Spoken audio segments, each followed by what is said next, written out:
the third installment of three webinar series.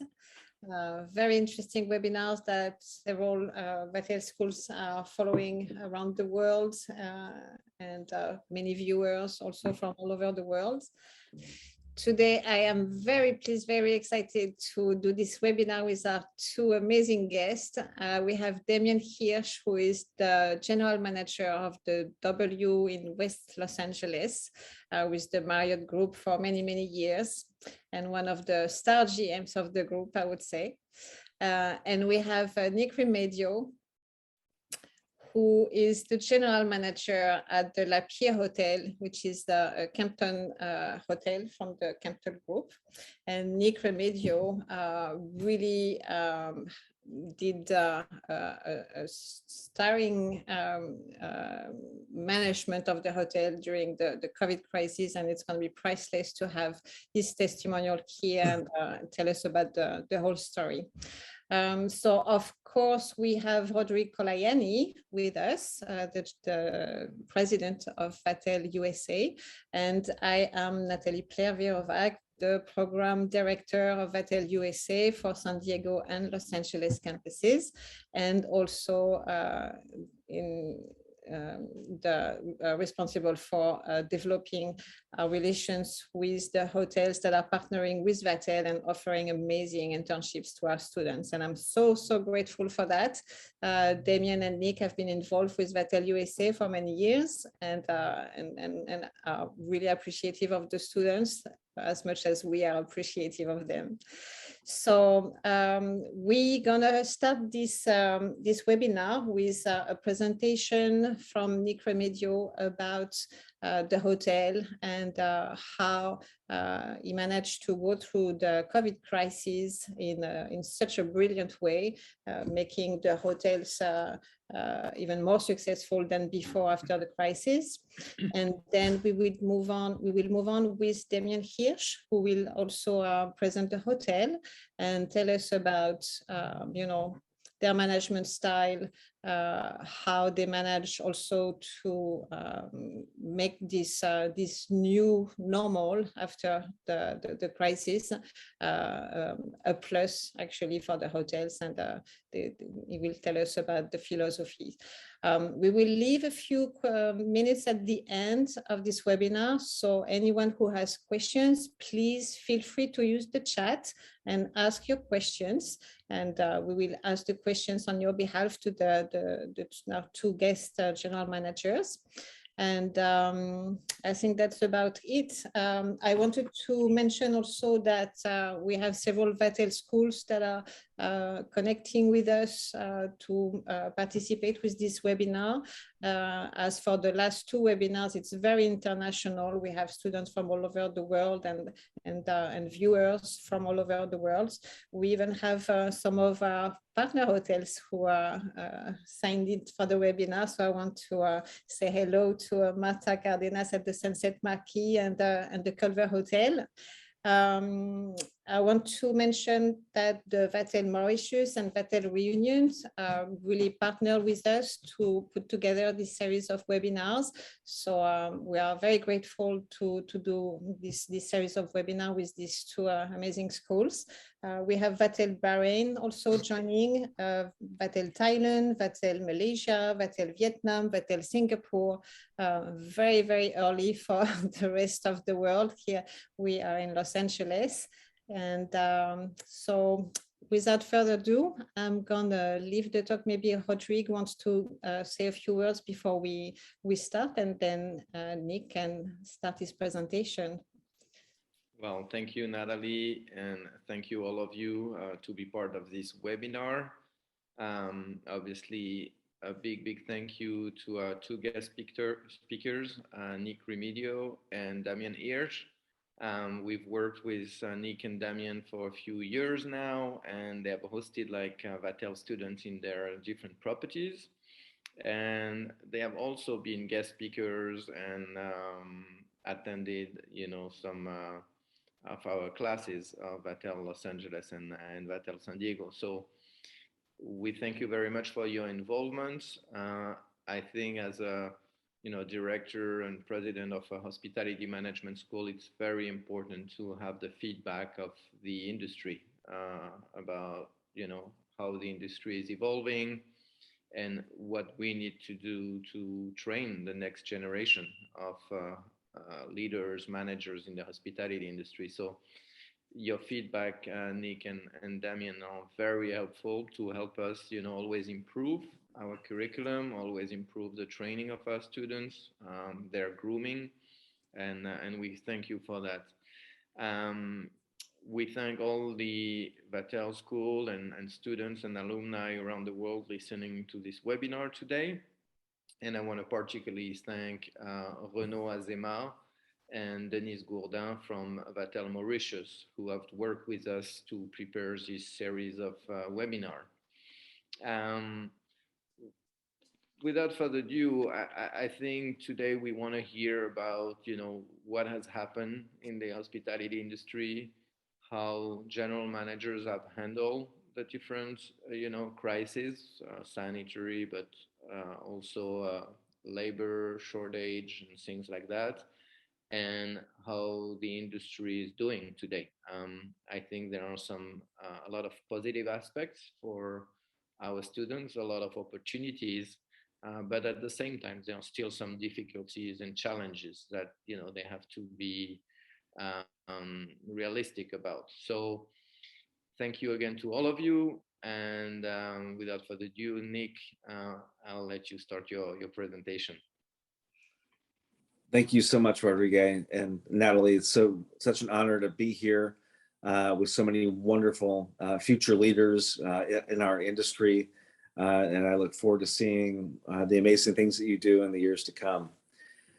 So, what I'd like to open with is I begin my slides. When I was hired to open Le Pier Hotel in West Hollywood, it is in a thriving section of our community, a neighborhood that's very walkable, but it was a new build. No one knew the hotel.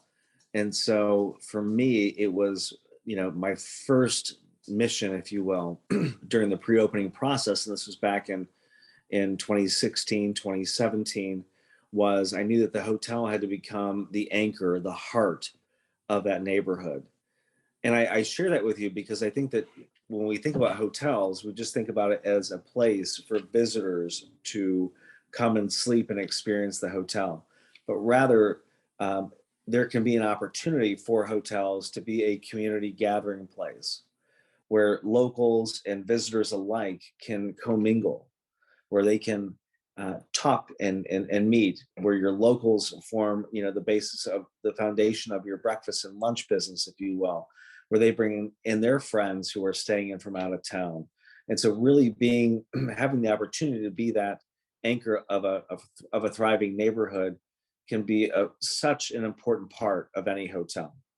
And so the reason why I talk about that is that when the pandemic began, when it kind of blew up in March of 2020, and we had to lay off 98% of our staff. Those were the 3 most difficult days of my career, was laying all these people off with no idea of when they could come back. I essentially kept about 5 or 6 managers, and we all moved into the hotel. We never closed, and we managed it like a bed and breakfast. And we all did everything, whether it was from working the front desk or housekeeping. It didn't matter. We were there to keep the hotel alive. I really believe at that point in time that hotels that stayed open would recover faster than the ones who closed, for a number of different reasons. Those decisions were made literally over the span of just a few days. And for me, it was a matter of just keeping it open, so our guests would know. And one of the things that kind of played out from that in those months ahead was, as hotels that were closed, it was hard for them to reopen. Ownership groups were looking for a minimum base of reservations, whether it was 10% on the books or whatever the percentage was. But we were in such a short booking window When you look at the summer months of 2020, the fall months of the same year, it was in like a 2 to 3 day window that people were booking. And so if you weren't open, you weren't going to ever achieve that base of occupancy. And so it made it more difficult for other hotels to reopen. We were open, so we were able to benefit from that. But one of the things, going back to us being a very local centric hotel, a neighborhood centric hotel, was I was able to utilize the relationships that we had already developed over our first 2 years of operations. And so I had a number of small businesses that had reached out to me wanting to be a part of the hotel during those dark days. I had an artist, I had a retail store, I had a restaurant, I even had a barber shop, massage therapy, all of whom lost their places during the pandemic. And then myself, we had just a very small staff. We had very little food and beverage. I had all of this open space. So why wouldn't I take an artist and plug him into a meeting room I knew I wasn't going to use, or take a retailer who could create a very unique gift shop and put him into a front space that I knew I was not going to use? Or I had a outdoor patio and a pool area, again, not being utilized. That would be an amazing spot for a restaurant. And so we plugged all these different pop-ups in over the course of the spring and the summer. And something truly magical happened for our hotel because we literally became the most activated hotel in Los Angeles. So the first slide that you see here was covered by Forbes Travel, and how we became that must-visit spot during the pandemic. And this was at a time where there was still travel occurring, domestic, almost exclusively. A lot of California-based, so people who are looking to get out of the house. They've been locked in their homes for weeks or months on end. So they were looking for a 2 to 3 day retreat. And honestly, people didn't want to go to hotels where there was no food and beverage, there was no housekeeping, there were no services. It was just a place to sleep.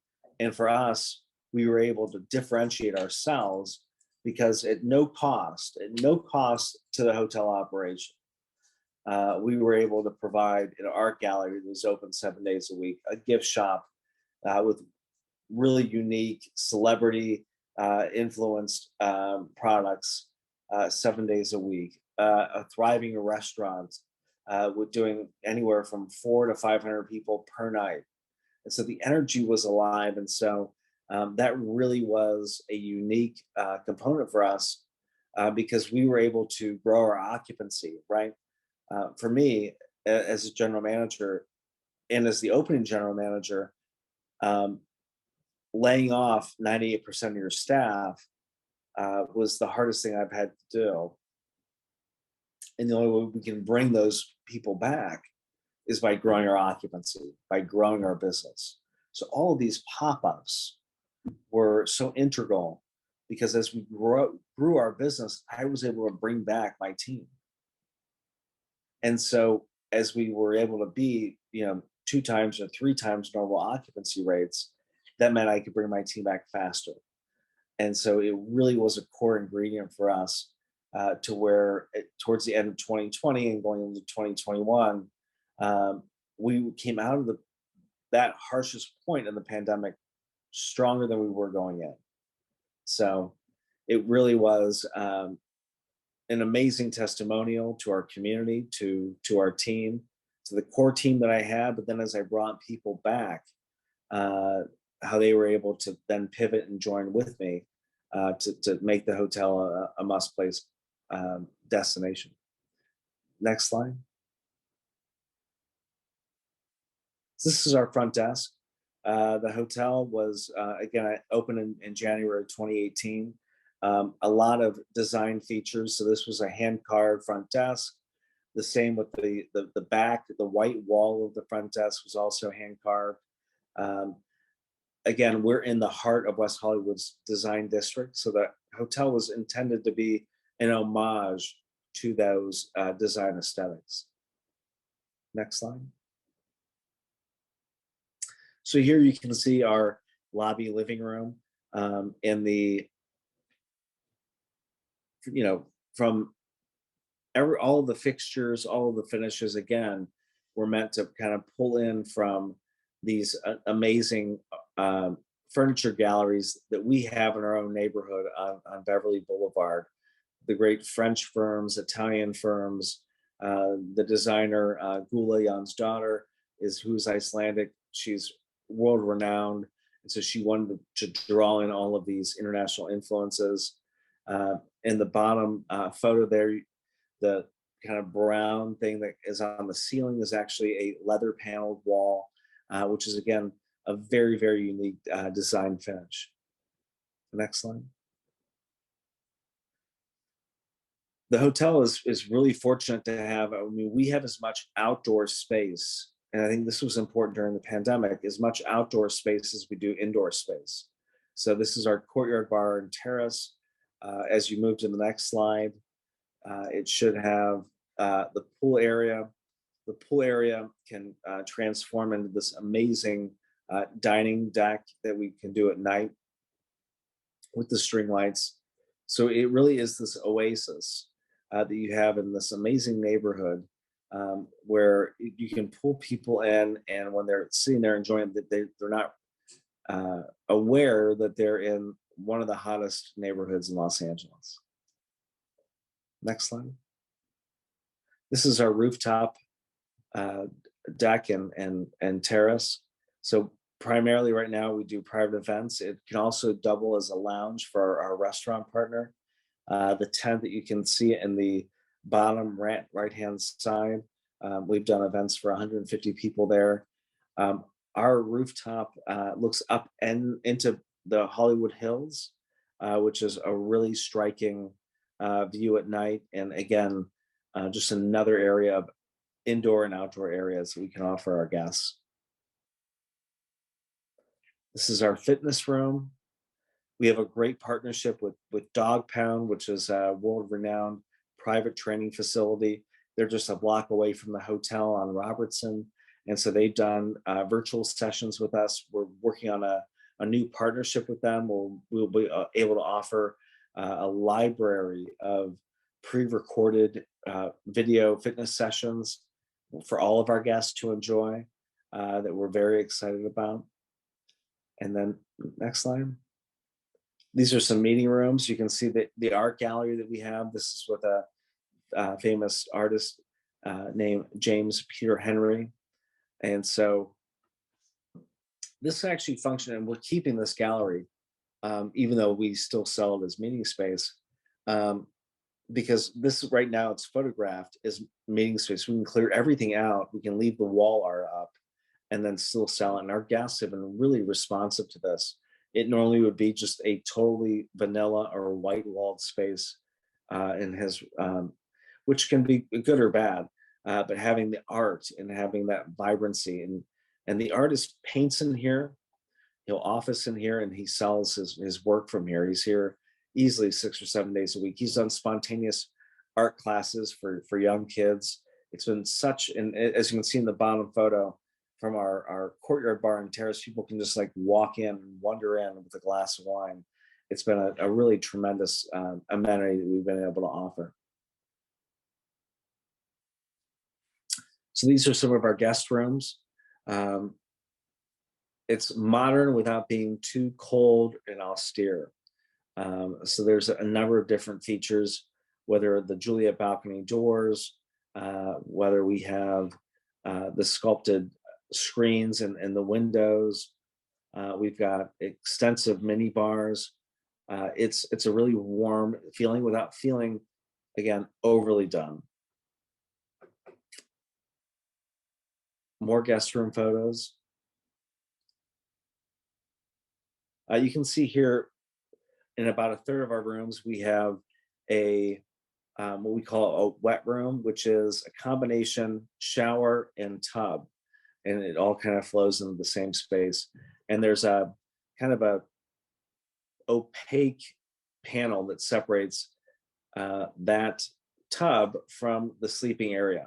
And so what it does is, I would say in probably unless you're in a resort, 90% of hotel rooms have zero sunlight in their bathrooms. And so from the design point here, we wanted to allow some natural light in. So in these signature bathrooms, we're able to bring that light in while having that kind of opaque, being able to protect some privacy. And it's one of our most popular features. And then these are our terrace rooms, which have an expanded balcony with them. These are some of our suites.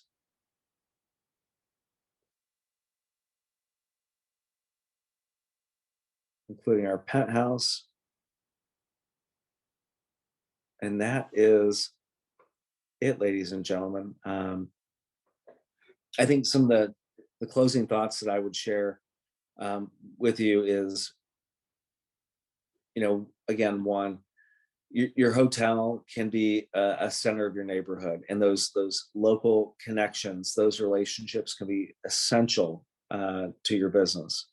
I think being able to pivot and to think outside the box. We always talk about thinking outside the box, but I think the pandemic really brought the value of that to the forefront, because if you weren't thinking outside the box, you were basically standing still. And for our hotel, really driving that, it allowed us to come out stronger than we were going in. And the last thing I would offer is the opportunity. We're in a staffing shortage that we've never seen before to this extent. And so what it really means is that when we see really amazing, talented people, there's an opportunity for you to progress faster.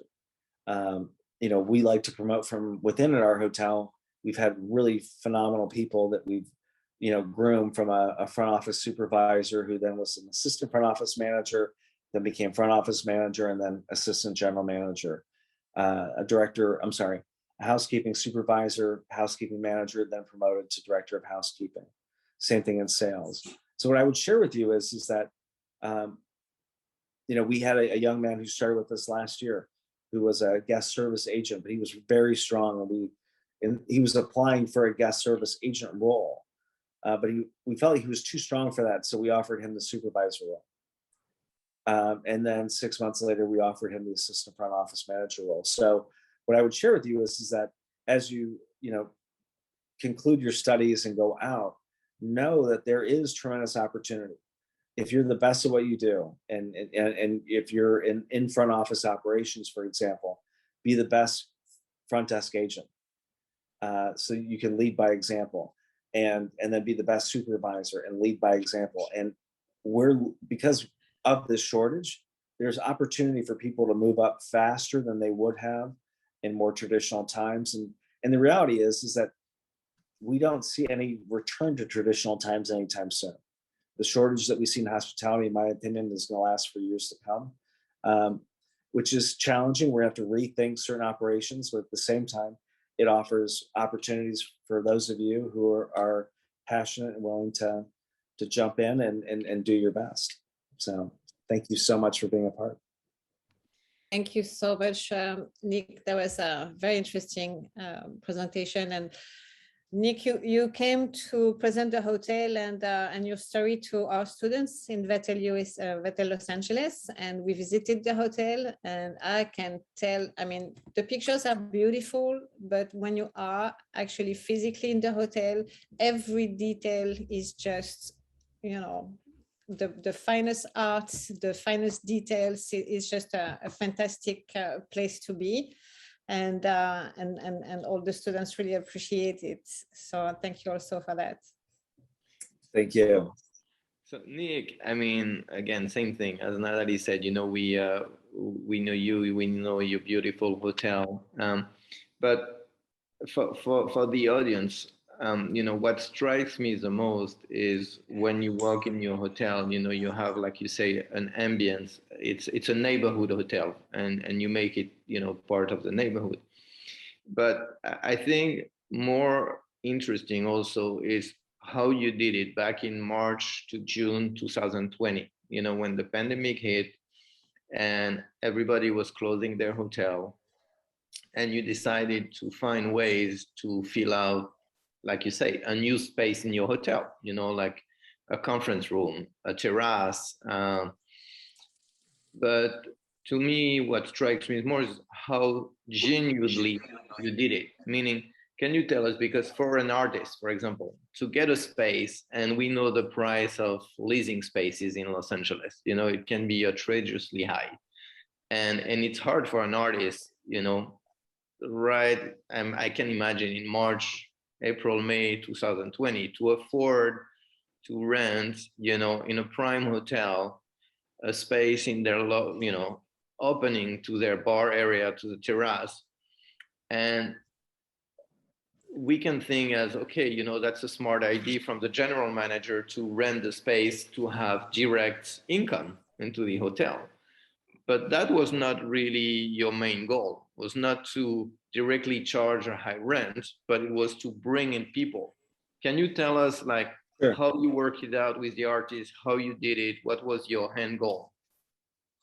No, thank you so much for that, Rodrigue. That's a great question. And so, you know, I would say in general, but especially during the pandemic, and when you bring on collaborative partners, if you're too greedy, if you come on too strong, you're not going to be successful. And what I mean by that is that if you're initiating a commercial partnership, you have to make sure that both parties can win. Obviously, the hotel, you know, I'm charged with my owners and my team. I have to make sure that the hotel has a positive output from a commercial partnership. At the same time, I try to make sure that the partners that we bring in can also be commercially successful. Because if they're not commercially successful, if it's not a truly symbiotic relationship, the relationship will be short-lived. It'll be 3 months, 6 months, and then it's gone. And so what we did during the pandemic, and we've continued, you know, for the most part, is offering percentage rent with no minimum. So for the artist, he didn't have a $3,000, a $5,000, a $10,000 a month minimum rent payment. It literally was a percentage of whatever he sold. If he had a good month, the hotel did better. If he had not a great month, then the hotel did not as good. But I believe that having him there, you know, creating art and being a part of us, there was an intrinsic value beyond the dollars, the rent that we were collecting, that was important to our hotel operation. And we really, Rodrigue, we took that model and really expanded that to most of our collaborative partners. Yeah, and I think that's why I asked that question, because I know I've discussed that thing, you know, that model with you, and I think it's something really important for students, you know, in their bachelor, in the MBA, because sometimes you think short term, okay, I'm gonna make so much money, or I'm gonna make an additional rent, but there is much more than that. And in your case, like you said, your first priority was to bring back 98% of the employees that you laid off, because you want them back into your hotel. They are the core, they are the one who are making your hotel function. And the way you did it with that artist, or with the restaurant that could not operate because they didn't have a terrace, you know, was, I think, one of the most brilliant ideas that I have heard throughout the pandemic, honestly. Well, I think that, you know, and I just don't want it to sound, you know, totally generous or altruistic. I brought people into the hotel to succeed. Mm-hmm. And so as their partner, you know, we really wanted to make sure that the stage was set for them to be successful. You know, we had months during 2020 when we were collecting $70,000 a month in rent.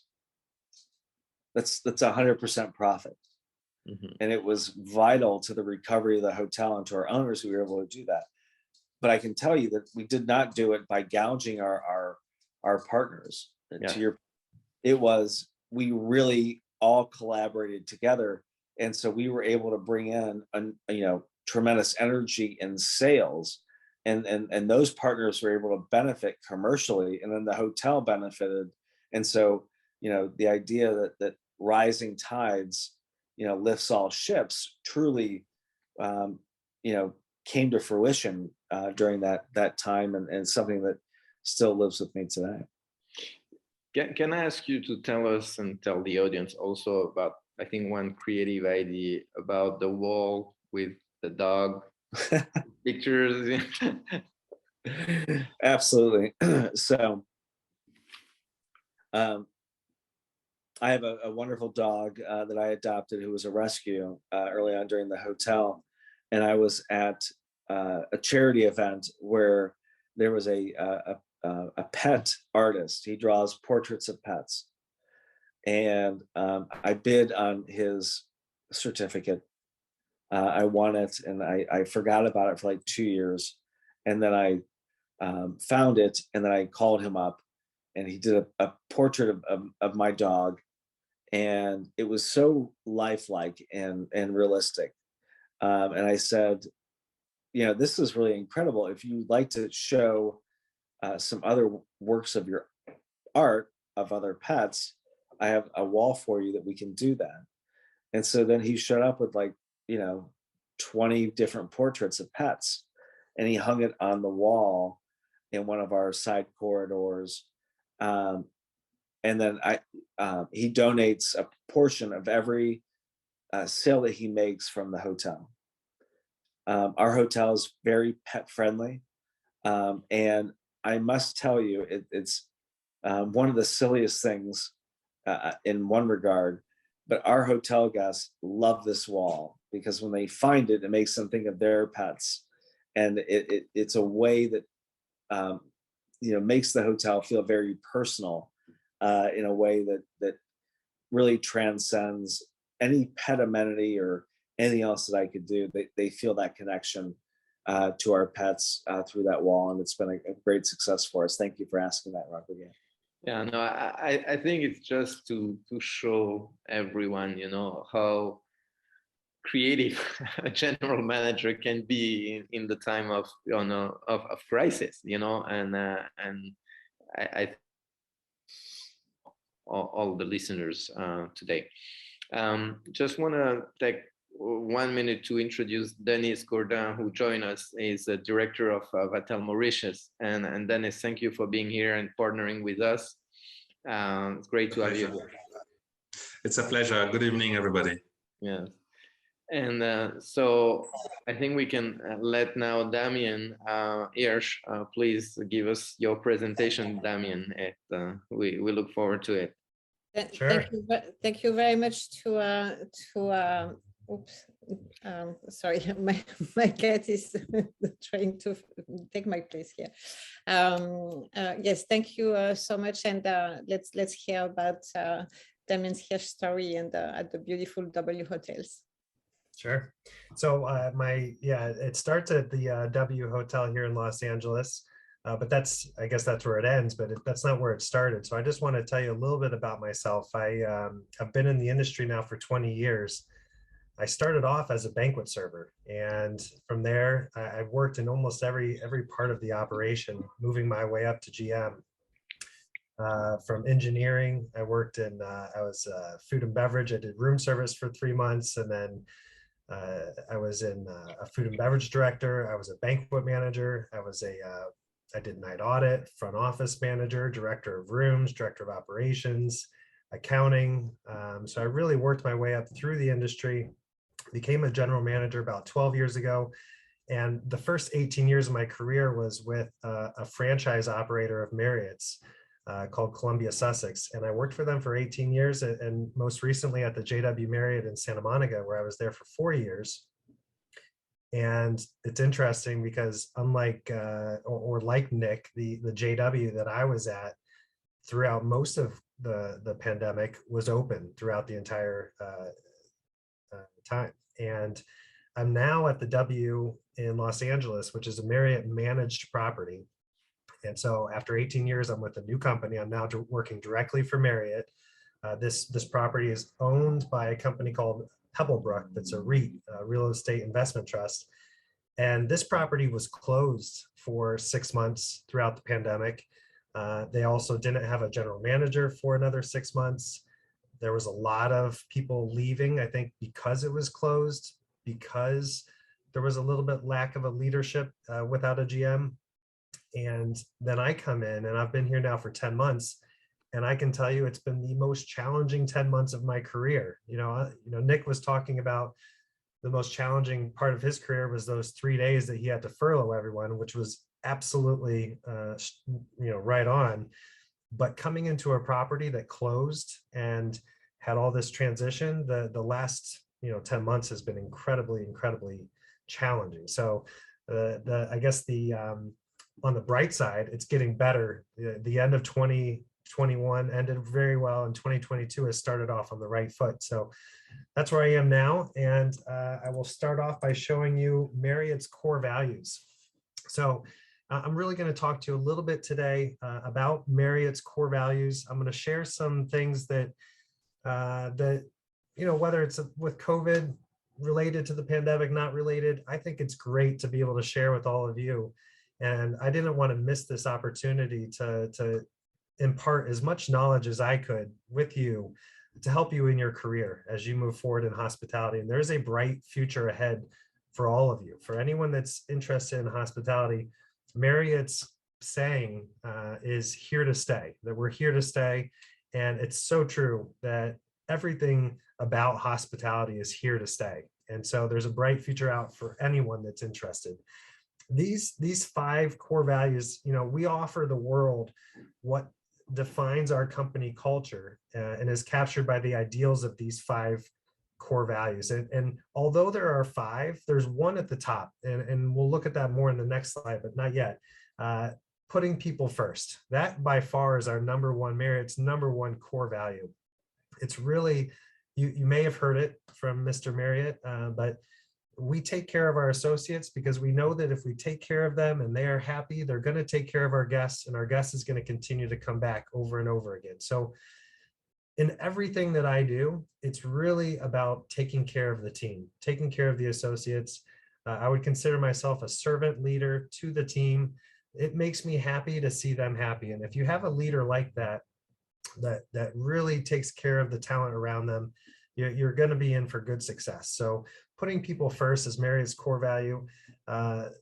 Pursuing excellence, embracing change. I mean, there's nothing more apparent than embracing change in the current climate that we've been through in the last 2 years. Like if you're not ready to change, and if you're not embracing that, you're going to be left behind. Acting with integrity and serving our world. Those are the 5 core values that Marriott has. Then in the next slide here, so engagement in the core values. Again, you see how people put people first is bold. It's at the top, and then you've got the 4. It's like that for a reason. It's the number one core value that we have. Now, as I was discussing, it's about taking care of our team. It's about making sure that they're happy. Well, Marriott has decided, and through a lot of research, that there are 3 things that our Marriott associates want in their career, and that's opportunity, community, and purpose. So opportunity, right? It's what we think. It's opportunity to grow, opportunity to have a happy, healthy, and hopeful life. That is what associates want and what they value. Community is family. For those of you that have worked in hospitality, it feels like you're working with your second family. You come into work and it just feels like you're creating this community around you of people that care for you and genuinely care. And our associates want that more than ever this day and age. And lastly is purpose. There needs to be a sense of purpose. Like, why are we coming to work each and every day? Why am I in hospitality? What legacy am I going to leave behind? And that's a legacy of service to society. So these are the promises that Marriott delivers to our associates to inspire them, which is that next level, to engage in the core values. So that these are the essential ingredients to our personal well-being, and it's what serves the company best. Moving on to the next page. I'm not very good with PowerPoints. I put this picture of my office, not realizing that you're going to see my office in the Zoom call. So I didn't need to put the picture in there, because you can see right back here is the frame that I'm trying to show everybody. And this is a very special framed picture for me. And I think for anyone else that becomes a general manager with Marriott, it's why it's right by my door. I see it every time I come in and out of my office. And it's two different letters that a first-time GM receives from Marriott. The first one is a letter from Mr. Marriott, and it's directly to the GM talking about, you know, some of the different expectations that Mr. Marriott, the owner, has for GMs. And the second one is what's called guideposts to management. And these guideposts to management, this was a letter written in 1964 from J.W. Marriott, the original founder of Marriott, to his son, Bill Marriott, or J.W. Marriott Jr., who just actually recently stepped down as CEO of on the board of Marriott. So as many of you know, Arne Sorensen was a great leader for Marriott. He was the first leader that didn't have a Marriott name, but Bill Marriott was still the chairman of the board. Now, obviously, Arne passed away, unfortunately, about a year ago, and almost a year ago to this day. We have a new CEO, Tony Capuano. Bill Marriott has now stepped down as the board chairman of the board, and his son, David Marriott, is the new chairman of the board of Marriott as of recently here. So I want to dive in a little bit more into these two letters. I think they're so important, and I didn't want to miss this opportunity to share them with you. So this is the letter on the left-hand side, and these are many of you, obviously you're not general managers at this point, but I think that it's not just about being a general manager. A lot of these are just great to know, and hopefully that you'll remember when you do become a general manager one day, if that's something that you strive to be. And I know that this has been passed out or will be sent out to everybody. So you each get a copy, and not only do you get a copy of these, but also the Marriott management philosophy, which is 15, 20 pages that you're going to really enjoy reading. So this one, it's from Bill Marriott. It says, number one, GM should see and be seen. You should be out of your office, seeing associates and guests. You should be inspecting rooms at least weekly, kitchens, back docks, grounds, public areas, 2 to 3 times a week. Number two, GMs need to listen, hear, and act. Listen to your associates and guests and act on their suggestions. There's nothing more important than listening, not just hearing what they're saying, but listening and taking that next step and actually acting on suggestions that they bring. Because I guarantee you, if you do that, they will bring more ideas to you. And you don't have to act on all of them, but it's super, super important. Leading by example, work hard, be interested in your guests and your associates. Don't try to be a big shot. Be humble, be teachable, be a servant to your constituency, your guests and your associates. Be informed and inform others. It's about communication. Understanding your financial statements, including all investment factors. Understand your guest satisfaction scores. That's what GSS is. Communicating your guest satisfaction scores and financial information to your team and to your associates where appropriate, and know your owner. So for example, at this property, we manage this property for an owner, an ownership group, Pebblebrook, and it's important to keep them in the know. And on the next slide, this is the guideposts to management. So there are 15. I think we lost a little bit of this one, so I'll just read it to you. I see it's on 2 pages. Okay, going back to the first page. Perfect. So we're on 2 pages here, and I'm not going to go through all of them, but I highlighted some of the ones that I think are super important. So again, this is the letter that Bill Marriott, you got to imagine this, J.W. Marriott wrote to his son saying, these are the 15 things that I think you need to do to make sure that you're successful for the Marriott family. So the first one, keep physically fit, mentally and spiritually strong. I think there's a reason it's number 1 on this list. As we go through, just imagine the past 2 years. It has been extremely, extremely challenging. If you are not physically, mentally, and spiritually fit and strong, it is going to be extremely challenging for you to maintain the level of optimism, the level of energy that you need to have as you move forward in hospitality, because that's very, very important. For me personally, it's yoga. I go to yoga, and specifically a hot yoga. And for me, that checks all the boxes, physically, mentally, and spiritually. You can get all of that from a hot yoga class. So I'm passionate about it, so I'm sharing it with you. Number 5, people are number 1. Their development, loyalty, interest, team spirit, develop managers in every area. This is your prime responsibility. So again, super important, or he wouldn't say this is your prime responsibility. Your number one responsibility is developing people. That's why the future of hospitality is bright, because at this point as a GM, it's exciting for me to watch people grow and move up in their careers. That's the most rewarding aspect of my career, is seeing people move up in their careers. So people are number one.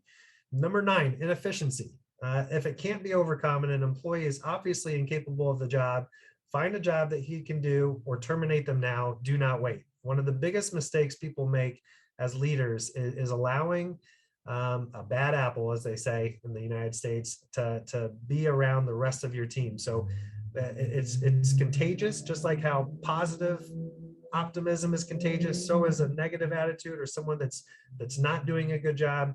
You need to set the example, and you cannot allow someone that's really bringing the team down to continue on the property. Number 10, manage your time. This is so great for where we're currently at in the current situation, but short conversations, to the point, make every minute on the job count, and work fewer hours. Some of us waste half of our time. So as I've grown in my career, obviously there are times, a lot of times, where I put a lot of hours in and a lot of work. But I've learned about balance, and balance doesn't always mean 50-50. Balance is not, I'm going to spend 8 hours at work and then I'm going to go home. Sometimes balance means that I'm working more during the work week or the weekend. And then sometimes balance means that I leave at 2 o'clock or 3 o'clock in the afternoon because I'm done for the day. I'm not going to put in 10 hours of work just to put in 10 hours of work. If I'm done with my job for that day and I feel good, sometimes that balance means leaving earlier and getting something else done. So I think these are great. And then moving on to the next one, the delegate and hold accountable for results. So I constantly talk about this with my team. You have to set your expectations. Everyone has to understand what it is that you are looking for. You have to then inspect your expectations. You can't just tell everybody, this is what we need to do. Here are the checklists. Here's what I want you to do. And then turn away and walk away and think it's going to be done. I'm not saying that you micromanage, because you're not necessarily micromanaging, but you do need to inspect your expectations to make sure that it's being done. And then you hold people accountable, and you hold yourself accountable, and you hold the team accountable. It's extremely, extremely important to do all 3 of those. And last, there's a reason it's number 15 on here. Hospitality is fun, and we need to make it fun. I mean, it is, I've been in this industry for 20 years. I absolutely love my job. And I think that's so awesome to be able to say that after 20 years and truly, genuinely feel that way. And I bring that optimism, enthusiasm to the rest of the team. I just think that's what hospitality is all about. It's about having a lot of fun.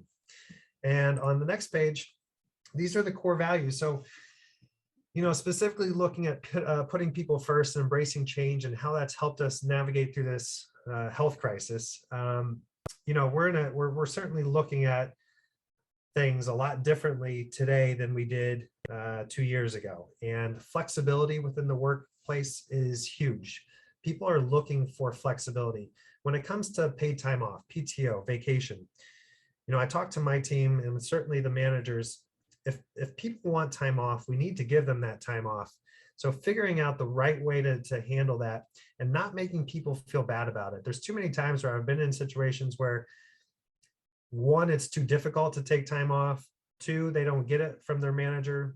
3, it's like, okay, well, I'll let you know tomorrow if you can go on vacation on Friday. You got to give people, there's got to be flexibility in letting people know, months in advance so that they can plan their life and be able to take time off and have that balance.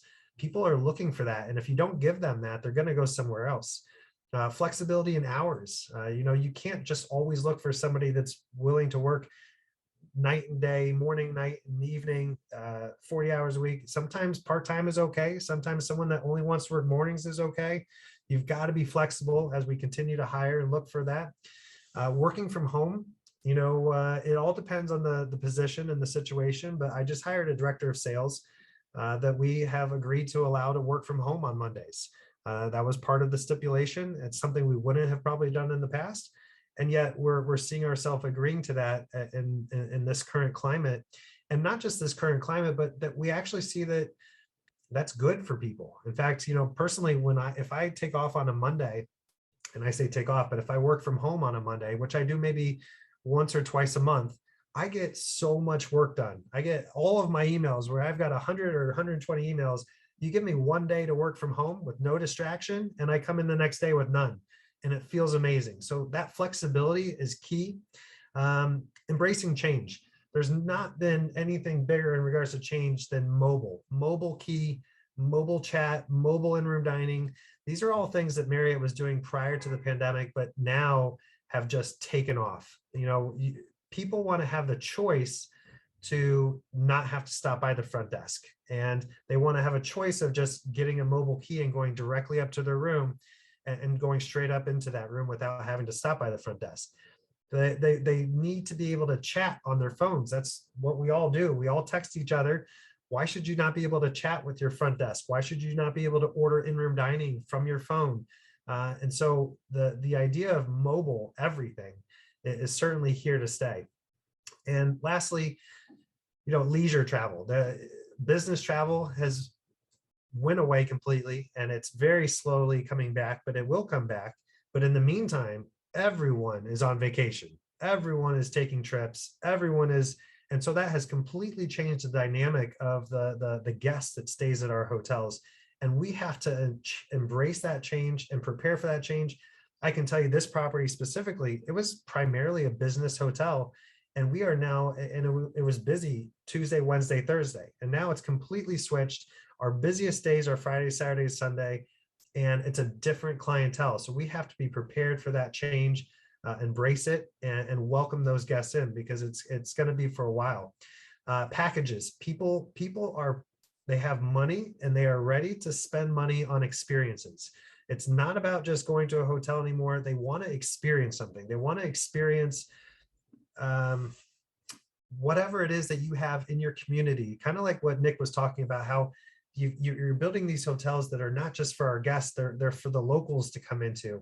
And these packages that we can create, where maybe it's a tour, a local tour. We have a cemetery here where there's 30 different famous people right down the street, and creating a tour of that, people will pay for that. They want to experience the local area more and more. And certainly as they start to travel for business, we're seeing that they want to travel for business for 2 days, but they're booking a 3-day stay, because that third day they're going to go explore your city. And that never was like that before.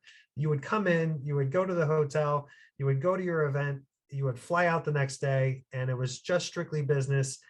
Nobody wants that anymore. They want to experience where they're going. They want to live their life. And so we have to shift, and we have to change to be prepared for that. And pre-arrival,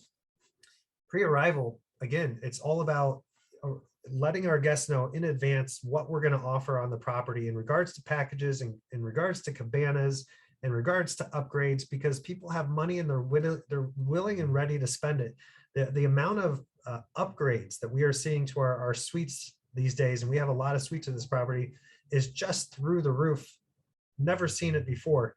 And it's because we're sending out these pre-arrival emails and getting people excited before they get here, and they're ready and willing to do that. So those are some of the things that we've seen. Just one last thing, the cabanas. We spent quite a bit of money refreshing our cabanas during the pandemic, or towards the, recently here, because we knew that that's what people wanted. We added large outdoor TVs to all the cabanas. And now you don't just have something that people use in the summer, but we're going to use them for NFL games, for sporting events. People can rent the cabanas and watch their favorite event in the cabana. They can do a movie night with their kids, where we have a movie and popcorn and drinks. They could do a Moroccan themed dinner in one of the cabanas for two, a romantic dinner. So you really have to get creative and think about what people are, and think about all the different ways that you can. It's not about just making money and selling the guests on these things. They want these things. It's, the upgrades, being proud of upgrading people, because that's what they want. They want to spend their money, and they want to have a better room. They want to have a better experience. They're willing to pay for it. And as long as we continue to provide that, they're gonna pay for it. So that's my presentation, I believe. I think that was my last page. Thank you so much, Damien. That was so Of good. course. That was so good. And for I was for those who may not know what a cabana is, because we have a very international crowd listening to you right now. So the cabanas that we're referring to are those those tents that you have around the swimming pool area, where people can have their private area around the pool, and that's very luxurious. Yeah, and it's completely changed. Like I said, I mean, you're talking about a private area around the pool, which you would think would be something that you would sell in the summer, but we are figuring out, especially with LA and the weather here, how to capitalize off that area year round, which again is something that not necessarily was done in the past. And so kind of like what Nick has done with his property and transformed his areas and really optimized the space, that's what we're doing. Yeah, and it's such an amazing lesson for everyone, because what we see is that the challenges really brought the best out of people, really great things that benefits everyone, the team, the guests, the GMs, everyone. So it's beautiful. It certainly depends on where you are, right? In what state and in what part of the country.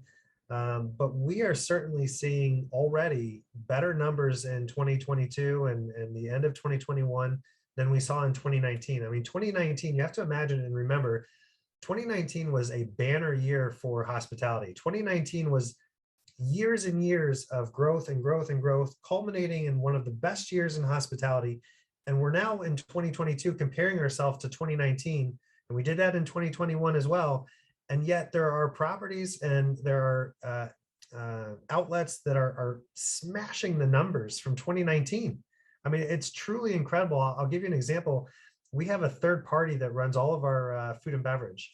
For W hotels, we call it B&F because it's all about beverage first. But they are just, and again, as with Nick, we have outdoor space and great outdoor space, and that's what people were looking for.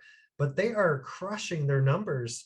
STK, the steakhouse here, I'll give you an example. For Father's Day, Mother's Day, Easter, Valentine's Day, any kind of special event, which again is a reason for people to celebrate and get out, we're doing 2,000 covers. On Thanksgiving, we had $60,000 just in to-go food, food on Thanksgiving Day. So people want a reason to get out. They want a reason to have an experience. And if you give it to them, they will come.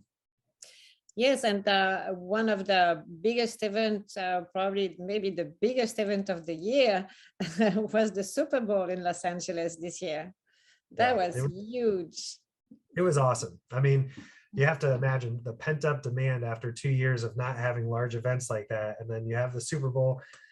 We went from like 70-degree weather to all of a sudden it's 80 degrees for the week. And our rates just average over $1,000 a night for 5 nights in a row.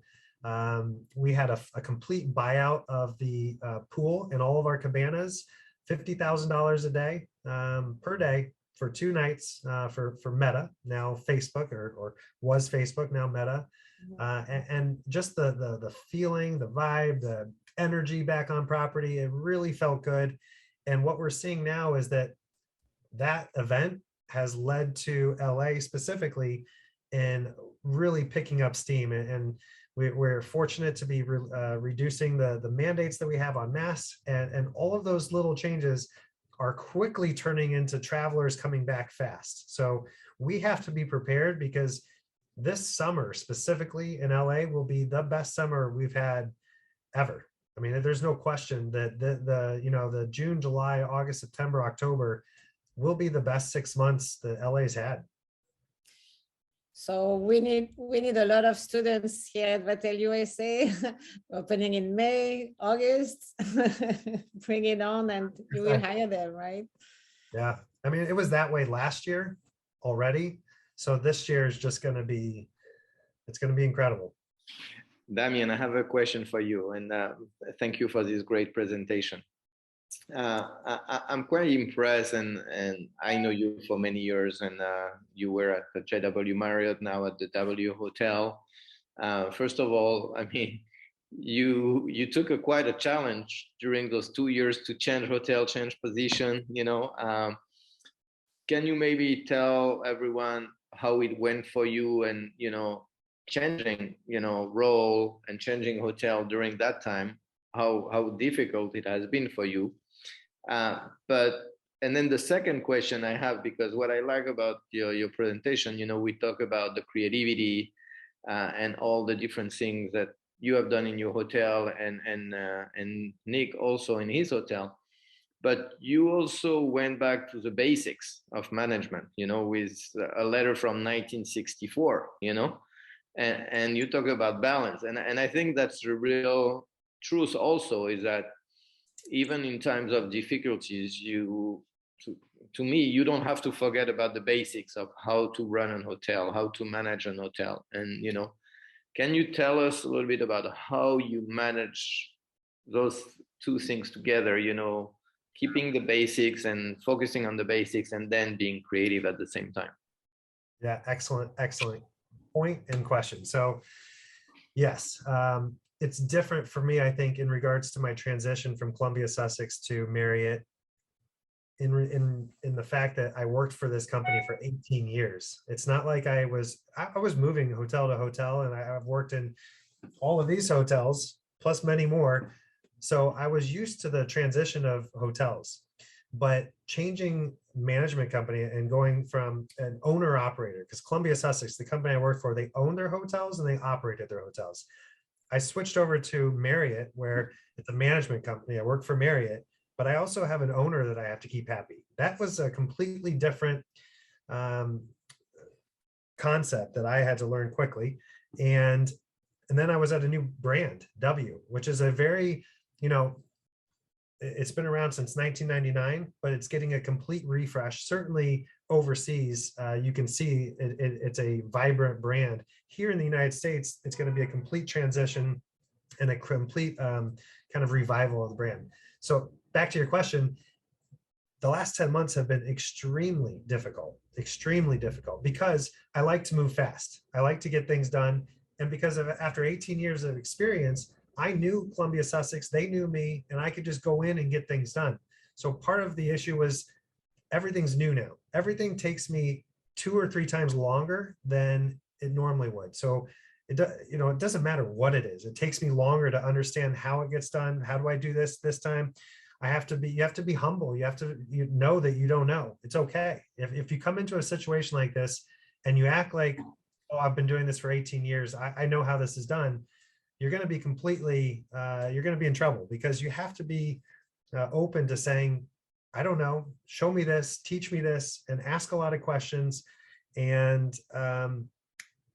the challenges here at this property were not just those 3 that I'm talking about with the management company, the owner, and the brand. It was also the team. Like the hotel had been closed for 6 months. There was no GM for another 6 months. A ton of transition. There were no managers. The director of sales was gone. There was no director of finance. There was no director of rooms. I mean, all of the positions were open. So you can imagine the property was just, the morale was low, a lot of issues. And so it goes back to what you're saying, which is the second part here, which is you have to just go back to the basics.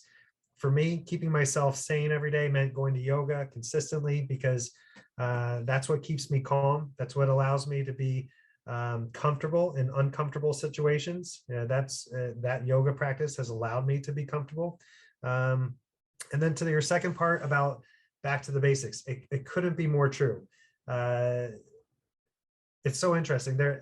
On my LinkedIn profile, there's Walt Disney, and it's like 2 different animated movies. It's like Winnie the Pooh and the Jungle Book, and it shows how Walt Disney basically, the 2 scenes are the exact same. So you're looking at 2 different movies, but yet the steps of the people are the exact same. And so it just made me think that we have to change. We have to embrace change, but you can't forget about where you came from. You can't forget about the basics. There are so much, 90% of hospitality is the basics. 90%, don't forget. And you got to keep doing those things the way you've always done them. And you have to know what things those are. What are the things that we've always done that we're going to continue to do this way? And what's the 10% that I'm going to completely shift and do completely different? But it's really like, it's a great point that you bring up, because it's probably only 10%. 90% is what we've always done, and it needs to continue that way. And if you try to make too many changes to something that's going well, you're also going to be in trouble. So I see Dennis' hands raised. So Dennis, please, if you have any question.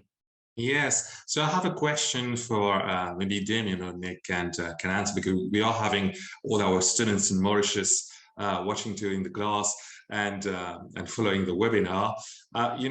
Today you are really great examples of creativity for myself, because I've seen that you are very creative in what you are doing. And my main question is that how you can transmit this creativity to this to your staff, because you know that your staff is also in direct connection with the client, and sometimes you want to go in a direction. We know that when in a normal period it is much easier, but when there is resilience, when you need to build this resilience because the period is different. Maybe some fears that in Mauritius we were having this. People are feeling that maybe I will lose my job.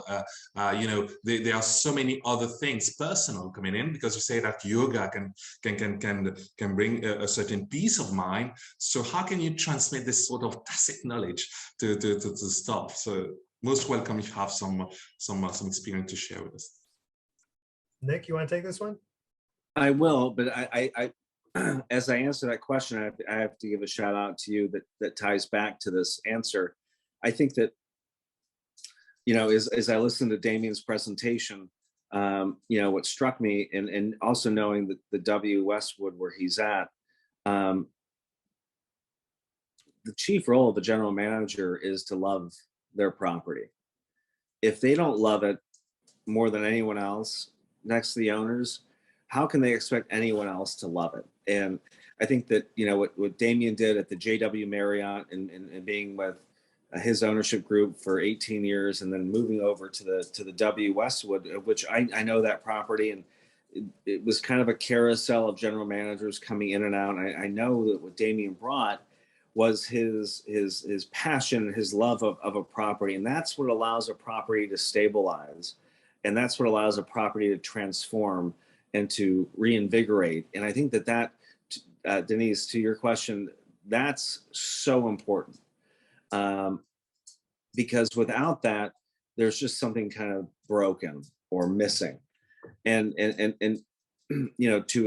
how do we take that creativity of a general manager and how does that filter it all the way on through? I mean, for me, when I go through the interview process, I let people know I love Plaire Hotel.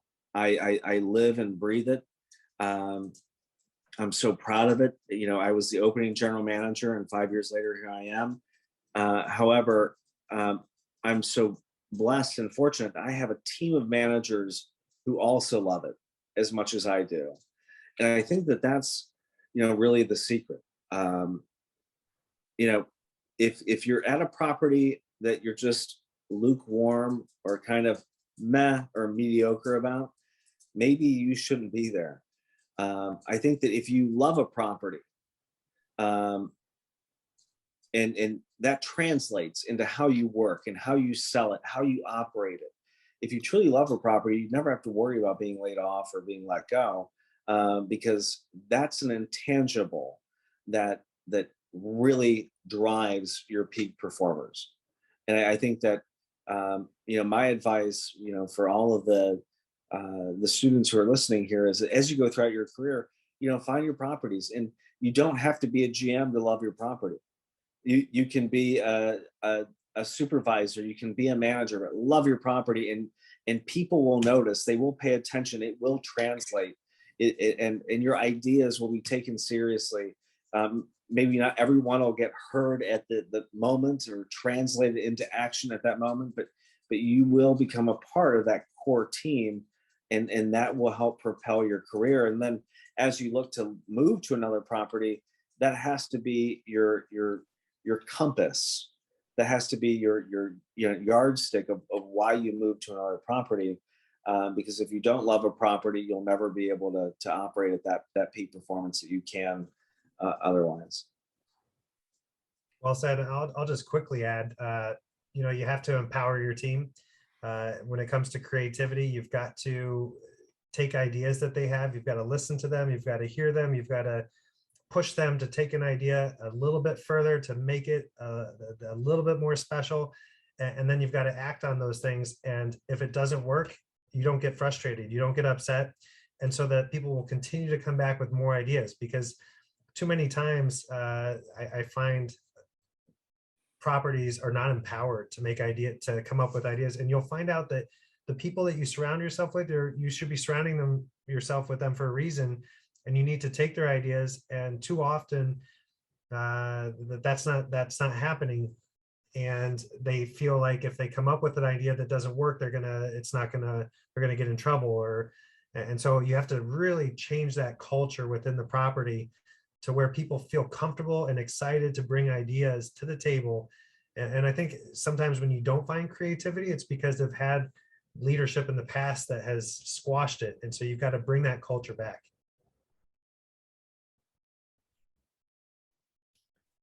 Thank you. both of you. So I think we actually went over time, which is great, and I feel that we could be talking for hours with you, Nick and Damien. I mean, you are two amazing general managers, but I would say also great mentors for our students. And we know your passion. We know you love your hotels. Like you say, Nick, I think it's very important. And I can tell you from our perspective, you know, we love to partner with you, and we love your hotels and your mentorship to our students, honestly. And as you know, we've worked with many hotels in Los Angeles and San Diego area and California in general. But same thing, you know, there are some hotels and some general managers that unfortunately, you know, you can't feel the same love towards everyone, but we really do with you guys, both of you and your hotels. So we are super happy to count you as great partners to the Vatel group, you know, and we know that you take great care and you're a real mentor again to our students. So thank you for you joining us today for this webinar, for sharing your experience and your creativity with all of us listening. Thank you, Dennis, for being our partner in organizing, you know, and with Jessica also who participate, and Radhika and Nathalie also. Thank you for being the great hotel relationship manager for our school, and we know you have a great relationship with Nick and Damien. So thank you everyone, and have a great evening. Thank you. Thank you so much. All right. Thank you so much, everyone. Thank you, Rodrigue. And please continue being such the amazing person that you are. It's absolutely amazing to have your testimonial tonight. Thank you so much.